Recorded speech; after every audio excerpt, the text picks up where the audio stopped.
સાદર જય જિનેન્દ્ર મિત્રો, કાલે જે આ ટીઆરપી માં દુઃખદ ઘટના થઈ, મને બહુ દુઃખ થાય છે આપ બધાને કહેતા, પણ મારી સાથે જે આ ઘટના થઈ છે, હું કાલે ત્યાં માત્ર ને માત્ર માનવતાની દ્રષ્ટિએ અહીંયા જોવા ગયો હતો ઓર મારી સાથે ગેરવર્તન પ્લસ મને ગલત સમજવામાં આવી ગયું હતું. મને ઈ વાતનું જરાય દુઃખ નથી, થઈ જાય છે ઈ, પણ હું આપને જે આ ફોટો બતાવી રહ્યો છું, હું ઈ આરોપી નથી, મારું નામ જ અલગ છે.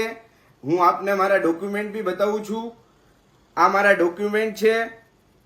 અંકિત સંપતલાલ સાંખલા મારું નામ છે.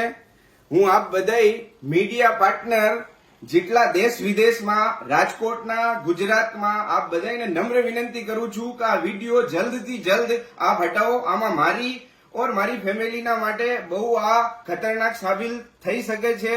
તો આપ બધાને નમ્ર વિનંતી કે આ વિડીયો આપ જલ્દથી જલ્દ ડિલીટ મારશો અને આ વિડીયો જલ્દથી જલ્દ આપ વાયરલ કરશો. ધન્યવાદ. સાદર જય જિનેન્દ્ર.